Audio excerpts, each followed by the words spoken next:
We're live. David Talks Buffs and Buff Stampede Radio. This is another fun collaboration. And David, we were talking before we started this. I know you've done some collaborations with Big Dog Chico and Colin Moore at Life and Football. It's a cool group that puts out content on YouTube. And so I'm interested to get your story too, David, and kind of share that with folks and kind of go back and forth and share and recap some of the main topics from this last week. Yeah, definitely. Thank you again for having me on, Adam. Absolute honor. You know, your podcast has been one that I've listened to for a very, very long time, and so it means a lot to be collaborating with you. And I just want to say, yeah, I really do appreciate your collaborative spirit with all this. You know, seeing you do shows with Life and Football, doing the Buffum updates now with Big Dog Chico, man, that just warms my heart. So I'm glad to be on the show as well. And yeah, it's really cool, the movement that we have going on here. I think with content creators, with all the attention that's happening with CU, it's pretty unique. And man, I'm just thrilled to have my little slice of the pie in the whole thing. It's been a lot of fun. That's awesome. What got you initially interested in starting up a channel that was focused on covering the Buffs? Yeah. Funny story. So I guess we can zoom out a little bit. I was raised in Illinois, the Chicagoland area, but my dad's from Fort Morgan out in East Colorado. So I was raised like a Colorado sports fan growing up. So definitely like Denver Broncos, like always followed, the Nuggets, the Buffs. Mainly, I remember growing up, watching the Dan Hawkins era, CU Buffs, but definitely always listening to radio podcasts. Alfred Williams has always been like a really big voice for me because, of course, he played for the Buffs and the Broncos, and getting to hear his perspective on things every year was really big for me. Now, ended up going to school for undergrad in Texas, but had the opportunity to go and get my master's, my MBA at CU. And so my wife and I, we moved up here in 2018, and man, it was like a dream come true. It was absolutely awesome being able to kind of get that experience being at CU in person. Granted, didn't get to live on the hill or anything like that, but fantastic having the student tickets, everything like that. And was there for Mike McIntyre's last year, and then for the 1 year of Mel Tucker. So was kind of teased a little bit, man. I thought we were building something pretty special with Mel, but I mean, we all know what happened there. And yeah, after Coach Prime was brought in here, of course I was absolutely ecstatic, right? And so I'm on YouTube all the time, just trying to find other voices talking about this whole thing. And I started thinking, you know what, there might be a little niche that maybe I can fill, because a lot of the friends that I've met that have started channels that are covering the Buffs didn't really have much of that local context or hadn't been a student. And I thought, well, maybe I can add some different nuance and perspective in addition to everybody else on YouTube. So it's kind of funny. I was on a little bit of a medical leave from work around this time last year for a couple months, and I just needed something to keep routine. You keep me in routine. And I thought, you know what, man, I've always wanted to do this. I ran a YouTube channel 15 years ago when I was a teenager, covering the Buffs or covering the Broncos for a little bit. And it's like, what I'd always wondered what had happened if I'd stuck with it. So I thought I'd have this other opportunity, go ahead and start this. And I mean, now it's just been kind of a dream come true. I never thought that my channel would have grown the way that it is growing right now. And the friends that I've made, the people that I've met, it's been a lot of fun. And so, yeah, hey, this all comes down to credit to Rick George and Coach Prime for making this thing happen, because I think without it, I wouldn't have met so many people and made the friends that I've made, as well as, had the experiences that I've had so far. So that's, I guess, a little bit of the Spark Notes version. I appreciate you sticking with me on that. No, you're good. Yeah, it's when Colorado kind of gets its hooks into you, it's hard to leave this area. Yeah. It's as much as I love to go travel to different places and see new things. When you head back to Colorado and Pena Drive is not anything much to look at, but once you get back into the city, I always feel blessed, to be back here. And you suffered through some of those rough seasons with CU football already, and there was this feeling that somebody's going to get this right. And it's still got to take place with Coach Prime, but certainly the talent that's in the program is on a different level than anything we've seen. Do you have a favorite memory pre-Coach Prime at CU? Oh, yeah. Well, I would probably have to go with my time, being a student, being a grad student. Those Nebraska games that we had while I was there, if I remember correctly, Adam, it had been a handful of years since we had played Nebraska, maybe like 5 or 6, 7 years, something like that. And so, of course, the big comeback win that we had here in Boulder, Laviska Shenault playing a big, role in that, the big flea flicker from Montez to Katie Nixon, that's one of those iconic plays over the last handful of years. Well, a 98-yard flea flicker. Yeah. Any new Colorado fans that haven't seen that play, you got to go to YouTube, type in Katie Nixon flea flicker. The stones on Jay Johnson, Colorado's offensive coordinator, in that spot to call a flea flicker. I've never seen it in my 44 years on this planet, another OC that would call that on the 2-yard line like that. And it worked out. It is one of the more memorable plays that I've had covering the Buffs for sure. Oh, yeah.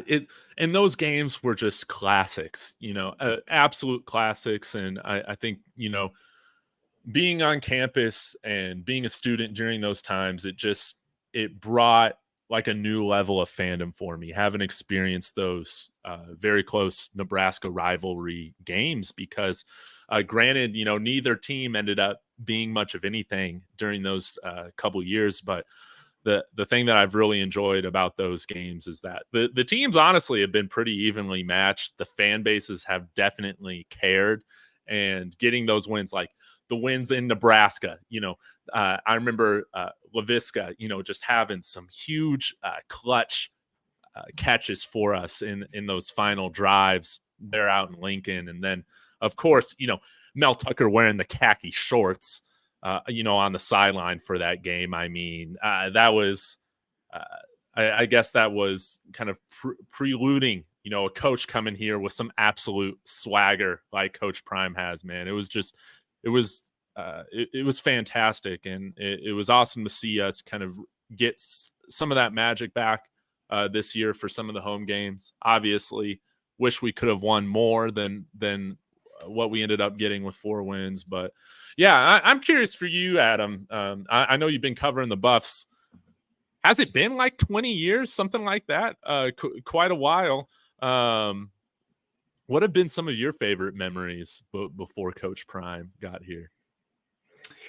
The memory always goes back to upsetting Oregon on the road in 2016, and Oregon kind of fell apart that season. So if you look at their final record, their ranking in 2016, you go, well, why was that such a big deal? But it really was this program that Mike McIntyre had built in Boulder that had so many tough losses and had so many scars. And that was the moment they broke through. They really broke through. They had almost beaten Michigan on the road with Jabril Peppers playing like an All-American. He probably should have. I forget. Was he an All-American that year? He must have been. He was unbelievable. But that Oregon win was something that really catapulted this program. And it's definitely in the top 3 moments covering this program, just seeing the pure jubilation in everybody's face after that game outside the locker room.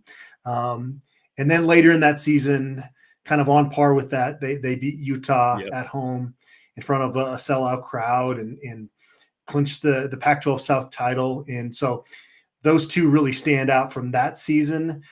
I think back to Dan Hawkins in that era, they had a win over a ranked West Virginia team on Thursday night. And that was 3 games into the 2008 season. And back at that point, CU was coming off playing in a bowl game. They were in the Independence Bowl in 2007. Actually, went up against Nick Saban in his first year as Alabama's head coach that year, lost that bowl game, but they put together the 15th ranked recruiting class in the country. They get out to a 3-0 start with that win against West Virginia. It was a feeling of we have broken through, and then it just fell apart, unfortunately. But if you go back to that night when they beat West Virginia, that was another similar deal where you could sense a level of excitement with CU football that we hadn't seen in a while. And then during the Dan Hawkins era as well, they upset number 3 Oklahoma at home, coming back from a 17-point second half deficit. And that was a huge moment as well, covering this team. It's a bummer. I just missed out on 62-36 over Nebraska in 2001. Obviously missed out on covering the Bill McCartney era. And so, honestly, if I was going to pick top 5 moments, I'd have to include a Coach Prime game, and it would be going out to TCU this past year, given just how much hate this team was receiving going into that game in the stadium, and then all of the lower expectations from folks outside the program going into that game. And obviously the season didn't go how everybody wanted it to last year after that start at 4-1, but you can't forget what that was like in Fort Worth, shutting up all those TCU fans that were pretty cocky going into that game. And to see a true freshman go out there, score 4 times at his first game, you can go on and on about that game. It was just a really highly entertaining football game. And as much as the Nebraska win was bigger for a lot of folks, there was something about that TCU game that just had a feeling that even now I look back to and go, there's a belief that Coach Prime puts in his players that there aren't a whole lot of coaches that can do that. And I think now that he's got more talent in the program, you couple that with the type of belief that Coach Prime and the staff can put in the players, and it makes you pretty excited for more days like that in the future. No doubt. I'm curious, Adam, leading up to that TCU game, this is a very weird experience for me because I normally get like anxious for the big games for my teams, but when I woke up that Saturday morning for that TCU game, I was excited. But I just had this feeling, man, that like we were playing with house money. I just had this feeling that they were going to do really well. And I mean, it felt like Christmas Day again, with how that whole game played out, with them getting the win, with them shocking the world. How are you feeling, having been around the team again? You said like everybody was wanting to take shots at this team for, the 9 months leading up to this game against TCU. Of course, the Vegas lines, had it all out of whack. How are you feeling about the whole thing? Were you a little bit nervous at all, or did you kind of feel like I did, where you just felt like there might be an opportunity for a surprise? Yeah, well, I knew the folks that thought Colorado was going to just get blown out in most games were wrong. But then, I also wanted to kind of temper the folks that thought this was going to be a 10, 11, 12 win type team in year one, because you bring in that many new pieces. You're not going to bat 1,000 with transfers. There's just a continuity that it's hard to put that together in such a short period of time. So I felt kind of stuck in the middle of these different people that were mad at each other and kind of just wanted to duck out of the way and get to that game. So we would then have actual football to talk about. The morning of the game, I had an Achilles issue, so I was in a walking boot. That's right. And we ended up having to park. I want to say it was about maybe a mile. It felt longer than that, but when you're in a walking boot, any walking feels like a long way. And you walk in there, and there's like the women's archer team is over there, and you're like, and then there's like a shooting range, and it was like, okay, it's a little bit different in the Big 12 than it was back in the Pac-12. And there were people really getting dressed up for tailgating, which again, you don't see a whole lot in the Pac-12. and it was just a different environment. There was no security. We walked right into the stadium. So they might want to button that up a little bit going forward. But it was really just anxious to get that thing kicked off because we're doing it now, right? And this is the off season, and we're going to do this all the way until they kick off the season. And it's fun. I love debating these different topics. We're going to get into a lot of stuff on today's show, but at some point you get sick of hearing yourself talk, and you don't want to speculate as much as you have to do in this gig. You actually want there to be tangible football to talk about. And so that's why I'm always excited about the first game. But there was a feeling that folks that were counting this team out or counting Coach Prime out were not paying attention to the level of talent that he brought in. Right. And it's crazy. I think if you simulate the 2023 season 100 times, this is a bowl team the majority of the time. I really do think that. Now, would the O-line play be an issue in most of those 100 simulations? Yeah. But there was also a confidence issue there, and it was hard to rectify it in the season. And there were a lot of things that happened, and you point to the Stanford game, and what does that do for team psyche as much as you try to fight against it? I thought there was enough talent on this football team that Coach Prime built that this should have been a bowl team. And I also do think there were some learning moments in there from a clock management standpoint. I think people maybe have unrealistic expectations on Coach Prime because he, as that overused saying goes, he has forgotten more about football than either of you or I will know, right? But there is something about being a head coach in those situations to really learn from. And so I think that was part of season one as well, is them learning some things. And I expect with another excellent transfer class coming in, that continuity, even though you have you're going to have a new defensive coordinator, there's a lot that can build on that. It just wasn't realistic for them in 2023 in year one under Coach Prime. Yeah, no doubt. I love how you bring that up about if you were to simulate this 100 times, because if some different decisions are made, or if, just the ball bounces a few different ways, in some of these situations, I really do feel like we were a bowl team. We had some of these games within reach that we let get away from us. Yeah. Stanford, Arizona, those are a couple. And I think you bring up a great point. Like, this was a learning year for Coach Prime as well. He hadn't coached in a lot of close games, prior to this year, if I remember correctly. And so sometimes, you only get better at those game management things, the more you go through them, I think. And even the greatest coaches, at the NFL level, for instance, Andy Reid is, one of the best coaches ever. And, he's always receiving flack for some of his game management, decisions from time to time, even to this day, so it's something that I don't think a coach ever does perfectly, even the best. But I think we'll see Coach Prime improve, having gone through that this year. And I'm curious. I know we'll get into stuff in the future, but with your take on the offensive line, Adam, I'm curious to hear, because when I was projecting out my expectations for the Buffs this year, I just thought we would get average FBS offensive line play. And really what turned out to be was, no, we were, going with some of the worst in FBS football, for the offensive line.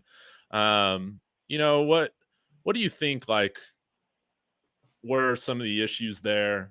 And how do you think we're correcting that? I guess we can get into talking about some of the new personnel and everything that's coming in, but I would just love to hear you kind of talk about those things and how we're moving forward to rectify that for 2024.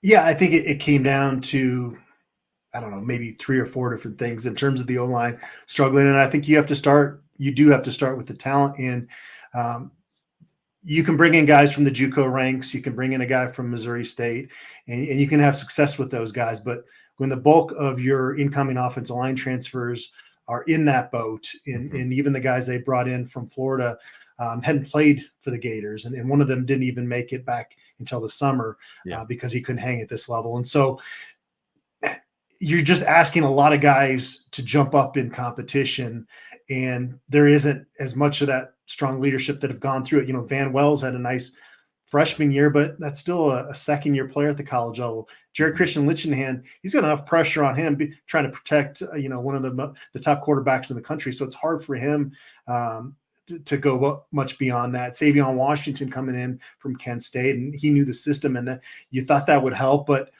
when you've got, go back to that UCLA game, when you've got those talented edge guys and they can start getting some momentum against you, it can get ugly real quick. It's like sharks smelling blood in the water. And that leads me into another thing that was an issue, and that was just confidence had gotten shattered as the season went along. And as much as you can try to insulate yourself as a football player, and Coach Prime did meet with those guys, try to talk them up, try to build them back up. Once your confidence is affected as an offensive lineman, it's really tough to come back without a break. And then, the other thing was just lack of balance offensively. Yep.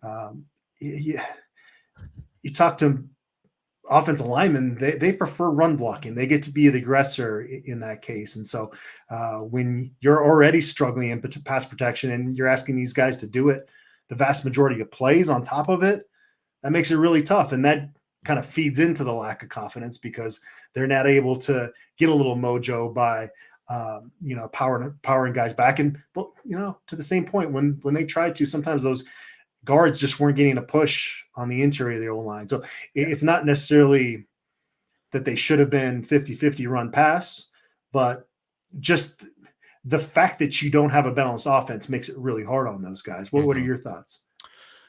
Yeah, no doubt. The play calling, and it's hard because at the end of the day, we were trying to come back from deficits in a lot of these games. And for an offensive line that would kind of need to find their confidence, having the luxury to establish a run game, if they can do that, we weren't always afforded that with how, some of these games were developing with us getting into deficits early on. And I think one thing that we've learned from this whole thing, like this first year, Adam, in my perspective, is that guys kind of have the idea of the level of this spotlight, the microscope that's going to be on them here, especially from an offensive line perspective or offensive coordinator, play calling, all of that. Because, hey, as long as you're playing for Coach Prime, especially when you got two behind there, Shedeur Sanders, there's going to be a microscope on your performance. And I think you talk about confidence. I think it's safe to say that, some of our guys that we had on the team this past year maybe weren't ready for that level of criticism or spotlight, because again, not only do you have, teammates, people in the traditional media talking about it. Now with this whole Colorado movement, it is literally everybody and their mother on Twitter, everybody and their mother on YouTube that has an opinion on your performance. And that just is not, the case for the majority of football programs that you could play for. It's not at that level. And so I think one of the positives now that we have a year to see how this whole thing is going, to see the attention, the guys that are coming in, whether from a coaching perspective or from a player perspective, like they understand like what they're getting themselves into. They understand what the spotlight is, what the risk and reward is, honestly, for coming to play for a program like this. What do you think about that? No, I love it. And that's what, aside from just the experience that guys like Justin Mayers and Khalil Benson and Tyler Johnson bring to the table, is that mentality that they've arrived with, that confidence that they have arrived with. And I think it's pretty obvious they know what they're stepping into, because they talk about the challenge, publicly, and talk about, that they don't necessarily want the spotlight on them, but they're willing to step into the spotlight to try to protect Shedeur Sanders and try to get him, into the Heisman Trophy discussion this coming year. They've at least like you said, they have seen how big this is. I'm sure they all know that Colorado was the most watched team in the country. And this is a question I want to throw back to you, David. Is Colorado's offensive line group in 2024 going to be the most watched offensive line in the entire sport? I'm talking professionally, collegiately, high school, top to bottom. Is it going to be the most watched offensive line group in the country? Because it feels like it. Oh, yes. I am getting that vibe just like you are, Adam. I think that, hey, they were one of the most talked about position groups in all of college or professional football this past year. I mean, no doubt they are going to be some of the most scrutinized players in all of college football. And I would say that this is something that you might have brought up on one of your shows. I can't remember. But a quality about Pat Shurmur that I think is going to be good and serve this team well is that I think he's going to have a huge microscope on him and his play calling, his offensive scheme this year, because regardless of how things turned out with Sean Lewis this year, now it's like, okay, Prime, like you wanted to replace Sean Lewis. Now you got a chance to do that over a full off season, and it better be looking better, right? So I think that Pat Shurmur, though, having been a head coach in New York City, it should serve him well to handle this spotlight and to be prepared for the moment. And I think some of the risk and reward again for line players coming out here, hey, if we're able to make that jump as an offensive line group to being something that is contributing towards winning games rather than something that I felt like in pretty much the majority of the wins, I guess, that we had, where it was something that we were overcoming outside of maybe a couple games. The attention that they're going to get, not only from an NIL and exposure perspective, but I think people in the NFL should be taking notice of that too, because as an offensive lineman, if you can take that pressure and deliver, here at Colorado, you can go and play and deal with the criticism as a Dallas Cowboy, in Chicago, in New York City, in some of these toxic markets that a lot of us are fans of. I think, it provides them the opportunity to really go and make a name for themselves. And I'm expecting a substantial jump this year with our offensive line quality. Granted, we don't really have it. I mean, it can't get any worse, right? I mean, that's what I thought. Like, it can't get any worse from where we're at right now, Adam. Do you think it's reasonable for us to take a jump from being, one of the worst in FBS football to being ranked somewhere average? Because I think if we just have an average offensive line ranking in college football, this offense is going to feel like it's humming so much better compared to the dysfunction that we saw this past year with spurts with the offense. Yeah, a lot of that in terms of, can you be middle of the pack or middle of the Big 12? I've got to correct myself now going forward on that. You would, I think, take that as a Colorado fan with no hesitation right now, right? Mm-hmm. You're gonna have probably a true freshman starting at left tackle, and so you can't expect perfection out of that. And it's not just the guys they bring in; it's a Tyler Brown now being eligible, and he was telling the DNVR guys that he's working at center, which makes a lot of sense if that works out well, because then you've got Justin Mayers, who's most comfortable at left guard. Mm-hmm. You've got Khalil Benson, who's most comfortable at right tackle, and then Tyler Johnson, who can play a number of different spots, but would really fit in well at that right tackle spot. And so, that right there is a good group. Savion Washington, Hank Zelinskis, David Connor. You've got better depth in there. In there are other guys that are back in the program, and it's going to be interesting to see what happens with the Jack Bailey, in some of the other guys that played last year. I think because of what happened, it's easy for us to write them off. But yes. As long as they're on the roster, maybe one of those guys rises. There's a Kareem Harden on the roster, Yeah. Isaiah Jada. Does somebody kind of take that jump as a player and add even more depth in there? Do you go into the spring window and pull in another top piece there? Maybe that's based on how Jordan Seaton looks, but yeah, it's certainly not out of the realm of possibility. If that happens, then Colorado probably wins 8+ games in 2024.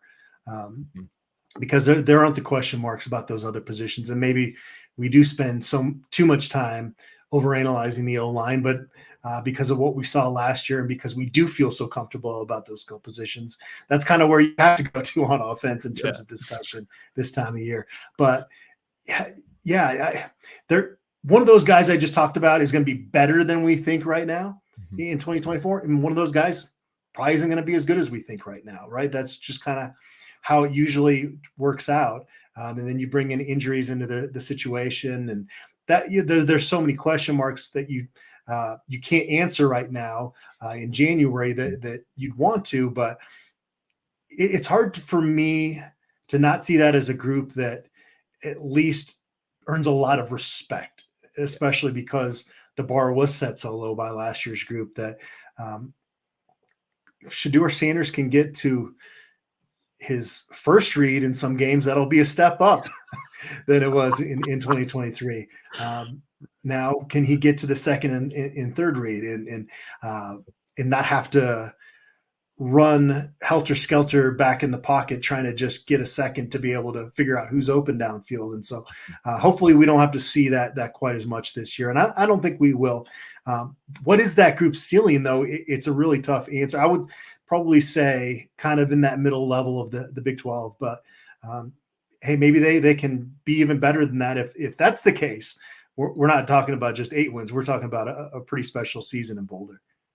Yeah, no doubt. And I think, you hit the nail on the head that, we got a lot of we have a lot better depth at the offensive line. I feel like now that we have, 2 full recruiting cycles to bring these guys in. And, it's not necessarily, a given on who's in that starting lineup right now. I know that, you talked about Hank Zelinskis on a podcast maybe a couple weeks ago where you were saying how, you've been impressed with his development and, he could definitely challenge for that starting center spot.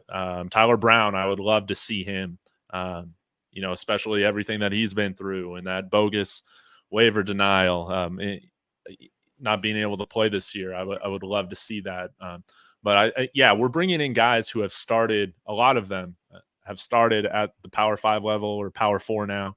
And, we didn't have that luxury of bringing in any Power 5 starters this past year for the offensive line. So I'm thrilled to see how it shakes out. I mean, from what we've seen from the well-off video, it seems like, hey, like that competition for everybody's jobs is already starting week 1, which I absolutely love to see. And I wouldn't mind though for us to go after another tackle. I think that Khalil Benson and Savion Washington are going to have a pretty good competition for that starting right tackle spot. I think a lot of people don't give Savion Washington his credit for, in my opinion, I felt like he was just playing on one leg for the majority of this past year because that was literally better than any of the other options that we had. And if he can stay healthy and another year in development, working with Coach Goldholt now, I'm excited to see where he takes his game. But it would be nice to have, depending on where David Connor, where he ends up, having really 4 guys at least at that tackle position that we feel like we can trust, because at the end of the day, we are going to deal with injury. Very unlikely that all starting 5 offensive linemen play throughout the whole season. And we definitely, can't afford to have a step back in play with moving into the Big 12. We can't. And Hank Zelinskis is a good name to throw out there from a perspective standpoint. And by that, I mean that you talked about the fact that you followed along with Dan Hawkins and Mike McIntyre, and Carl Jarrell was obviously the head coach before Coach Prime got to Boulder. And I feel like a lot of those staffs would have seen Hank Zelinskis come in as a true freshman, really liked his potential, get his feet wet, and then they just hand him the keys, and you're our starting center in 2024. And now he's part of a competition. You got Tyler Brown working at center now.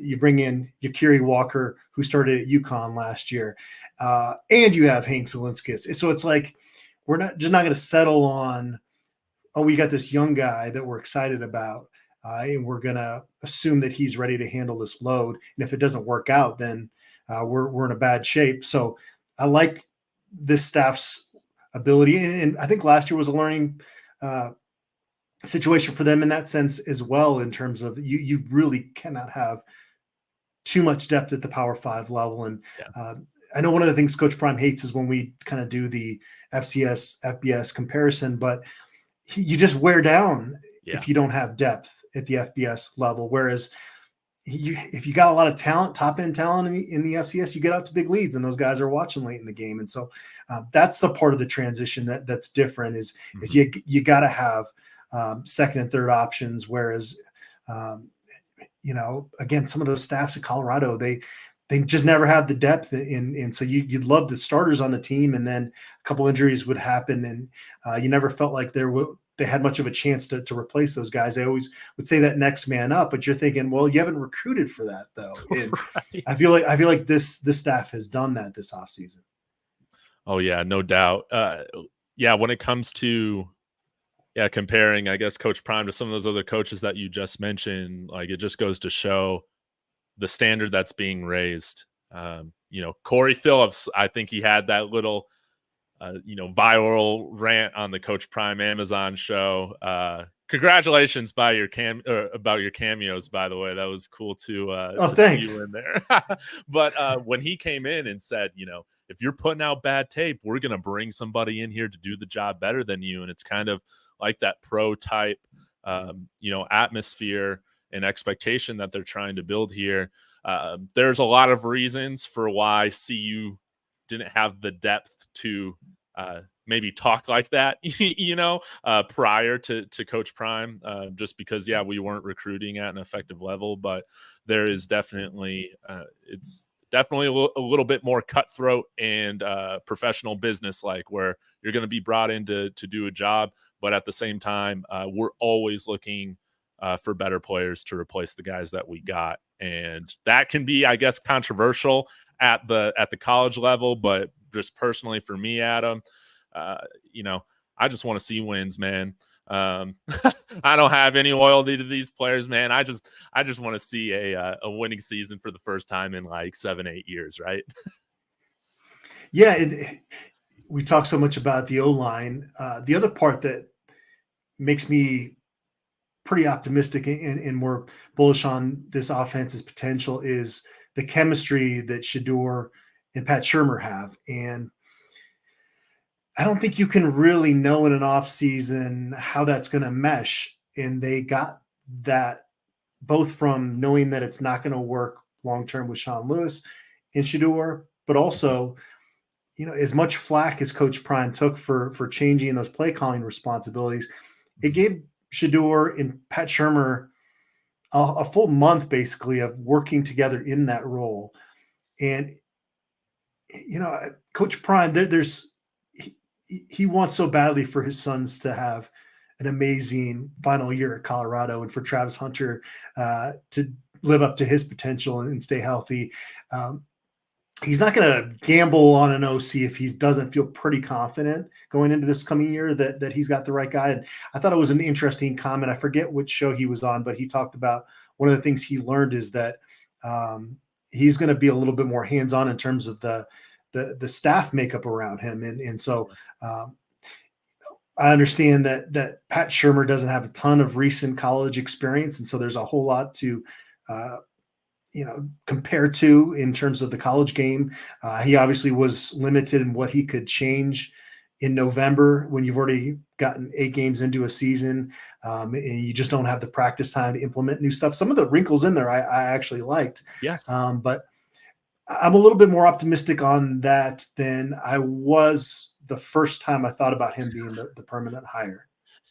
Yeah. And a lot of that is the other people that followed him with the Broncos. And you mentioned that you're a Broncos fan. I didn't have that history because I have the chance to watch the NFL that much, but he still did have success at other stops in the NFL. A lot of the focus was on maybe the head coaching record, but certainly there are a lot of people that are well respected in the NFL from the past and current players and coaches that speak pretty highly of him. So it is one of those things that isn't going to draw national headlines because of those struggles as the Broncos OC, but that comfort that he has with Shedeur it had to be the most important quality in the new OC.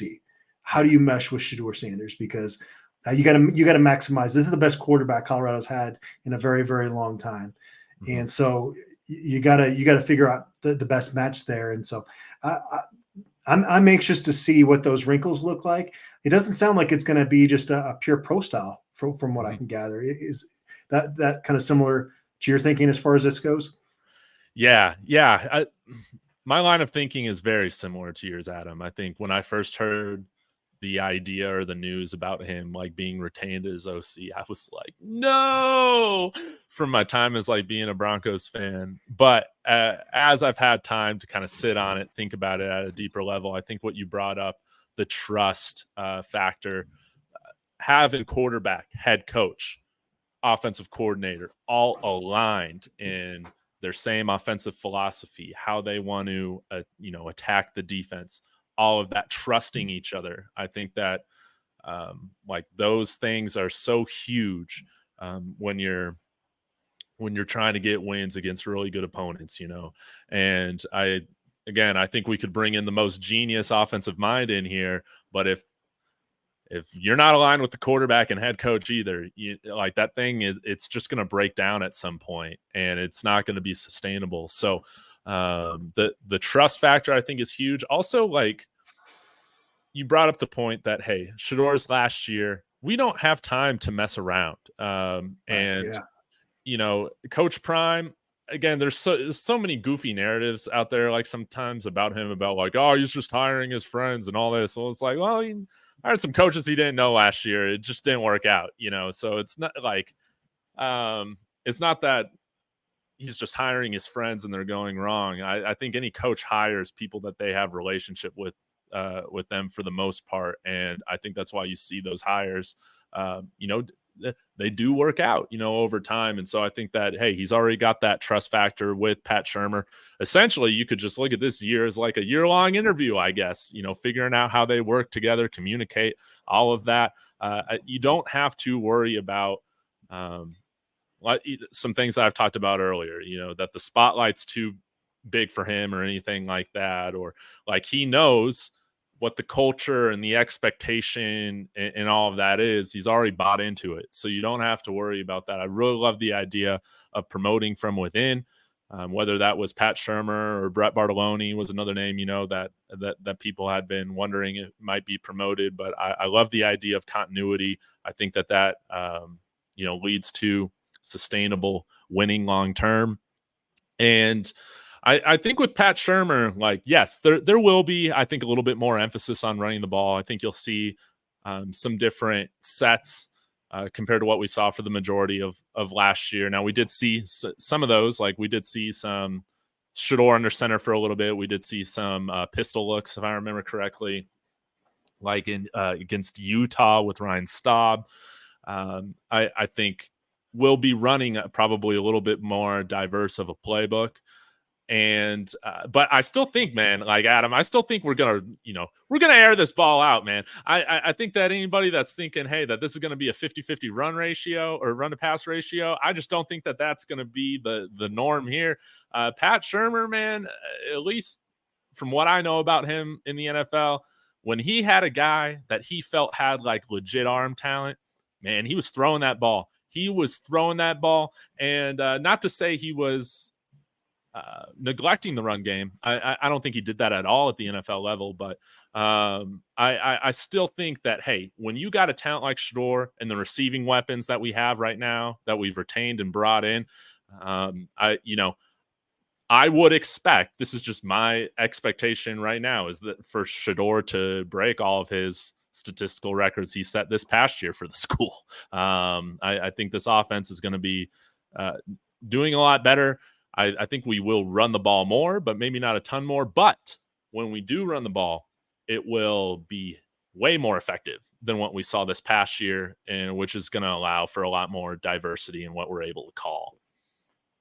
Yeah, I don't even feel like we're going to talk a whole lot about the receivers other than to say that's a really solid group going into next year. And maybe there'll be a debate as to kind of the hierarchy in terms of who catches the most passes this year. But it is pretty incredible the amount of talent that group has. And because there is still an ongoing defensive coordinator search, and because the Shermer news didn't really get made official until that team meeting last Sunday, Jason Phillips coming on staff is kind of gone under the radar quite a bit. And this is somebody that has that familiarity with Coach Prime.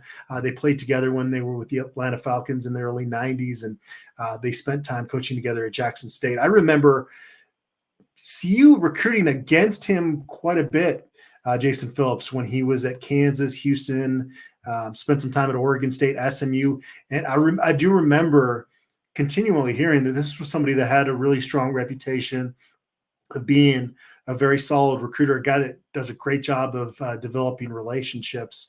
And one of the other things I really like about Jason Phillips coming on staff is that he was born and raised in Houston, played at Houston, was an All-American there.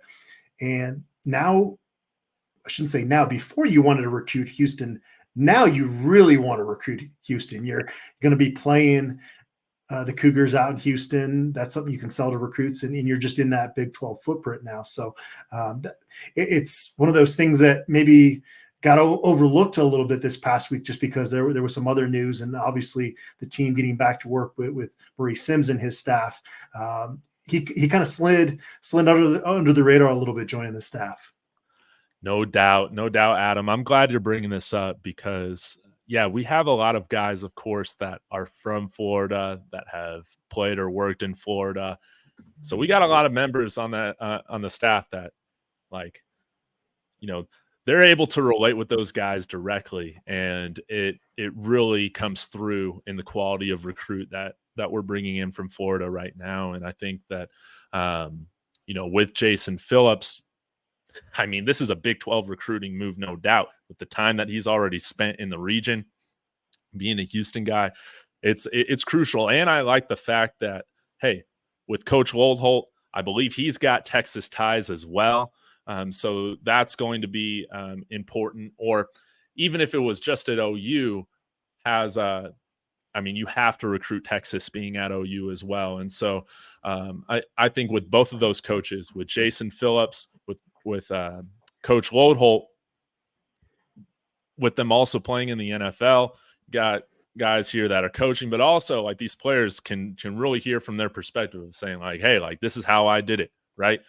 We got guys on the staff now that have been, you know, high NFL draft picks, and, you know, guys that have had to, you know, scratch and claw, you know, to stay on professional rosters, or, you know, going up to the CFL like Jason Phillips did as a player and a coach. So I think it's a wonderful move. I think with Pat Shermer, you know, being the full-time OC, I would imagine that we'll be running more of a, you know, professional pro style route tree as well. And so having a guy like Jason Phillips in there that has done it as a player and a coach, both I think is going to be a tremendous asset for recruiting and for player development here. So I really love it. I'm a fan of both of those hires. I have high expectations for both of those coaches in terms of developing their position groups. And I mean, they have a lot of fun talent to work with. I think so. I do have a question for you, Adam. What did you make of the move of Brett Bartolone from wide receivers coach to tight ends coach? Well, my first thought was, what is the tight end going to look like in this offense? Because if you're going to have them featured in the slot more, you know, having a receivers coach makes quite a bit of sense. And for Bartolone, he's such a smart offensive mind. I think him getting as much experience as he can. This is somebody that when he had to medically retire in college football was asked by Mike Leach to come join the staff there at Washington State, basically as a student assistant. And so he's learned from some of the best offensive minds out there. And if it's a position that's not going to be utilized a whole bunch, I think it frees Bartoloni up to be a really strong recruiter and spend a lot of time in that area. And so, yeah, I like Tim Brewster. The recruiting results didn't seem to kind of, match up with some of the hype that was building. They just weren't able to close on some of those guys. And then it not working out with Seydou Traore. And based off what I've heard, I don't really put that on Tim Brewster. They wanted him to be a well-rounded tight end, and he just wasn't really interested in blocking. And so that just wasn't a good mesh there. But I've been impressed with Bartoloni as a young coach. I am curious kind of his thoughts on his new role and kind of how he wants to grow as a coach, as having this new experience. He was obviously the offense coordinator at Jackson State a couple years ago. So he's definitely building up a resume at different spots on a coaching staff. And I thought he did a good job with the receivers last year. I thought that was a group that was the least of their issues offensively. I'm really excited to see what he does in this role, because I think you're kind of alluding to the fact, just like I think Bartoloni is like a very bright young coach, and I would love for him to stay on staff like as long as possible. So I think when you got the opportunity to bring somebody in like Jason Phillips, like if you're CU, you got to do that. And I'm interested to see how he works with the tight ends, that we got right now. Shimon Mateer. I think we still have Louis Passarello, and I don't know if the move with Savell Smalls to tight end is official, but we saw him sitting with the tight end group in one of the well-off videos. So, and then we got Yelverton, who's a walk-on. I'm interested to see what he does. I had speculated, on one of my shows like a while ago, I'm like, why don't you just have Brett Bartoloni work with them for receiving and Coach Lodeholt work with them for learning how to block? And maybe that might be some of the case for, them developing into kind of well-rounded tight ends. But I'm really excited to see how they use Shimon Mateer. I think if you go back and look at some of the things that Pat Shurmur's done with his NFL offenses, when he's had success with those offenses, he's usually had a really good tight end. Go look at the ways in which he's utilized Kyle Rudolph in the passing game, lining him up in line, in the slot, out wide. I did a video yesterday kind of showing some different concepts for how an athletic tight end that can run those routes can be used in a sense like a really good screener in basketball, like Draymond Green can run some of these rub routes or pick routes to really scheme guys open to get our wide receivers open with a lot of space. And I think Mikey Harrison, one of my favorite stories from last year, but he wasn't that type of physical, big NFL bodied type of tight end that Shimon Mateer is, that can really give you a lot more to work with from a play calling perspective, because what he can open up from the offense, even if he's not a target, the primary target or, first or second read in some of these plays, I think he's going to provide a lot of matchup problems for the offense. Yeah, we got to get Louis Passarello on the field. This is going to be his fourth year on campus, and obviously it wasn't his fault last year because he was one of the guys that stood out during spring ball, earned his number. Fortunately, has a knee injury, doesn't play, but we got to get him out there because he's been on campus for a long time now. Yeah, I want to see him have success. And that the tight end group, man, it's I think for the second year going into it, it's kind of like, we don't really know what to expect. Of course, now we've brought in, a big time transfer in Shimon Mateer, but I would love for us to have a little bit more, bodies in there. But if it's not going to be a position that's utilized a ton, like if we're not going to be running a ton of like 21 personnel or anything like that, like I understand it. And I can't understand it again with the receivers that we have available to us and guys that have the flexibility to play both sides. If we're wanting to bring in Bishop Thomas to lead block, as a fullback, or bring in one of those extra offensive linemen like we did a little bit last year once Pat Shurmur started play calling. I still think we got enough bodies to, run some of those jumbo looks and stuff. Yeah, no doubt.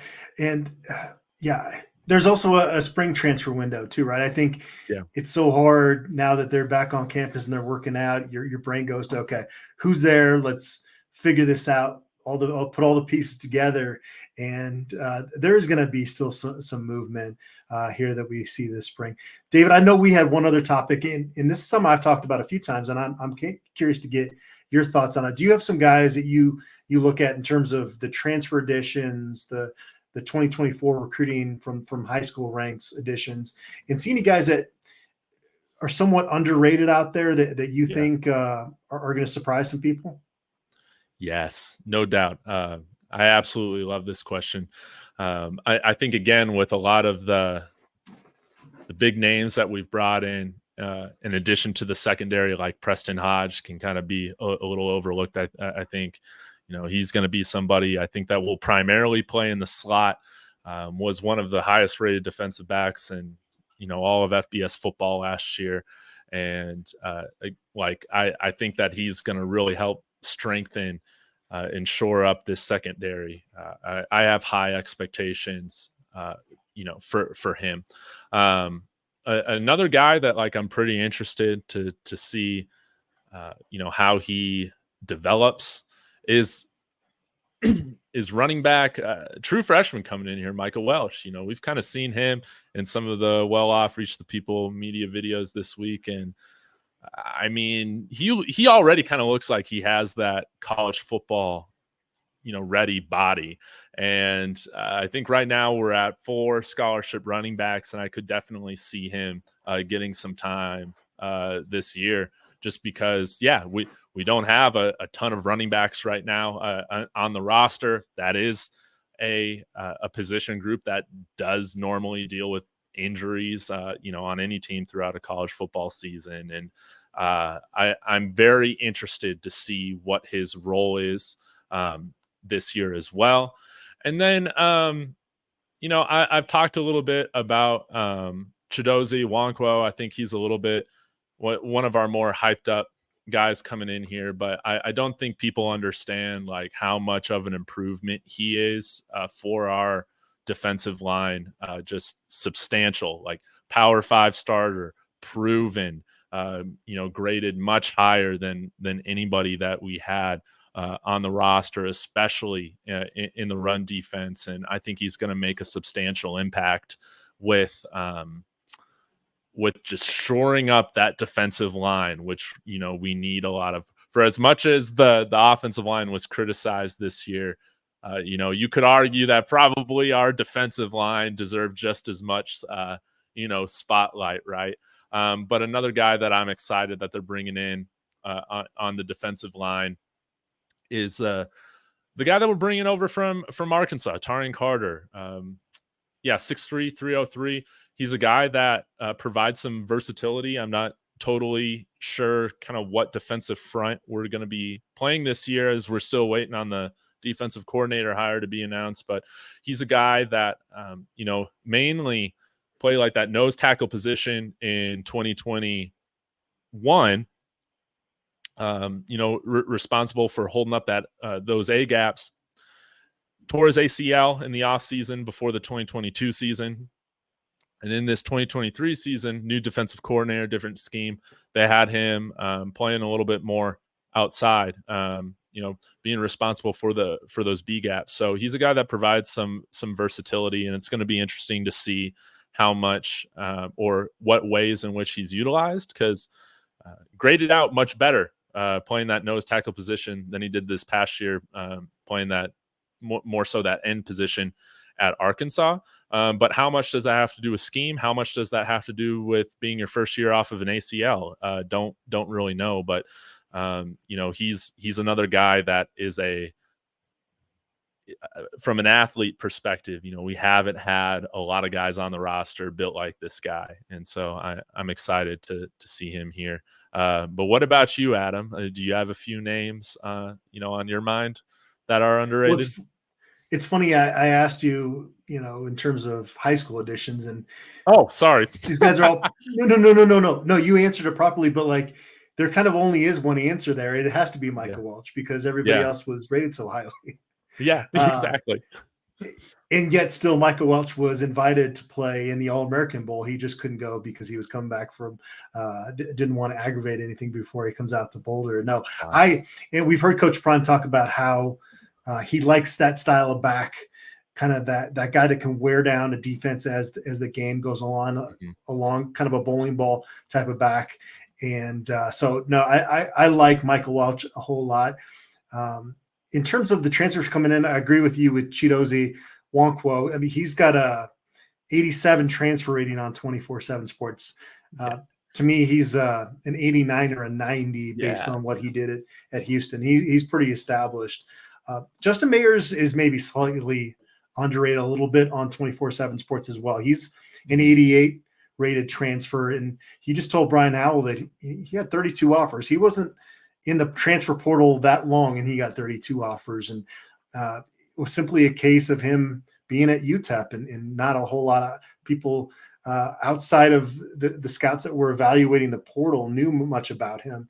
But that's a guy that I'd be really surprised if Justin Mayers isn't your starting left guard in 2024. But there are a lot of them, and even LeJohntay Wester is a guy that maybe could be in the argument as a 4-star transfer.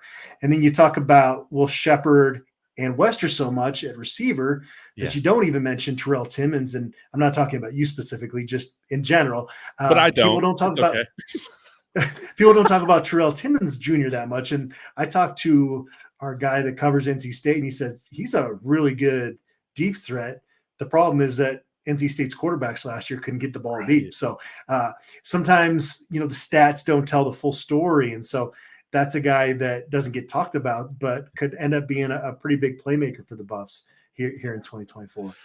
And how could we also forget about Cordell Russell? A guy that I think he was a higher rated recruit than any of the wide receivers we brought in last year. And,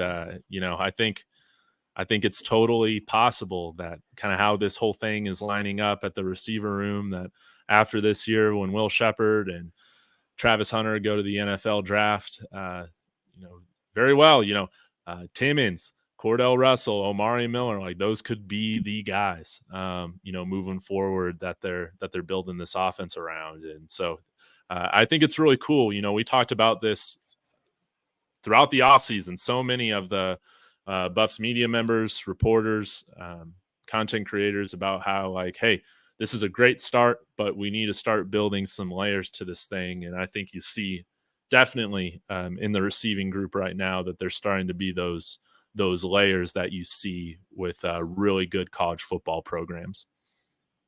And it's a great start for our off-season discussion, but man, we probably need to pump the brakes, but coast a little bit. We got a long way to go, David. But we're going to get into spring ball soon, and that's when that's one of my favorite times of the year because you can really spend time talking about some different stories. But this was a very quick hour to go by in January. I'm excited to have some more of these discussions with you.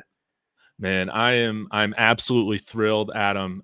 It's been fantastic. This is a little dream of mine come true. So I appreciate you hitting me up and asking me to come on, and would love to do it more often for sure. Before we do wrap up, I want to give everybody in the chat just their props. Chat was fire today. Thank you so much. And a big thank you to Bodie. I'm sorry we weren't taking super chat questions today, but I hope we answered your Michael Welch question a little bit here. And maybe, Adam, we can do a show where we take some questions from the fellas. I'm sure that'd be a lot of fun. A lot of people would love that. And I think that would be really great, but always appreciative of your time. I feel like there's so many other things we have to talk about. So let's definitely link we'll up get again. there. We'll get there. Like I said, it's a marathon, not a sprint. Yeah, no doubt. Well, Adam, as well, I want you to, as you're getting ready to sign off, as we wrap this up, please let the people know. I mean, you got some new things going on. I'm not sure if everybody has seen your new weekly segment that you got with our good friend Big Dog. Let the people know, what do you got going on over at Buff Stampede? Well, yeah, if you go to buffstampede.com, you're going to see our front page, and it's going to have all the latest football recruiting news. It's going to have, the commitment list. It's going to have our message board where you can get on there, talk to other diehard fans. And then, we like to do a lot of podcasts, a lot of YouTube collaborations. Our YouTube page is at buffstampede.com. And so, it's been a lot of fun. And this is why I enjoy this job, because I get to wear a lot of different hats. I get to do a podcast with you today, and I get to do a video of a recruit tomorrow, and then talk to a high school coach and do a feature on a player the next day, and get to do a lot of different stuff. And so it's like covering Colorado like a beat writer, but then because there's so much interest in Colorado, it's motivating to be a little bit more active on YouTube than I was in the past, and to try to branch out and also shine a light on the great work that, a lot of the other people covering the Buffs are as well, because there's a lot of great content out there. And I'm grateful to have these relationships with the other folks that cover the Buffs, because I was telling Big Dog Chico this on Friday. It's kind of a big family, and it got bigger with Coach Prime coming in, because there is that extra interest, but it's been a lot of fun. Mm-hmm. Yeah, no doubt. The whole family has grown so much over this year, and I'm just so thankful that we have you in Buffs Nation, Adam. And I love that you're branching out a bit, man. So if you ever need any tips or tricks with YouTube, I'm not a pro, but I can at least give you my 2 cents. And Okay. maybe we can do some dual streams, get you some more subscribers as well.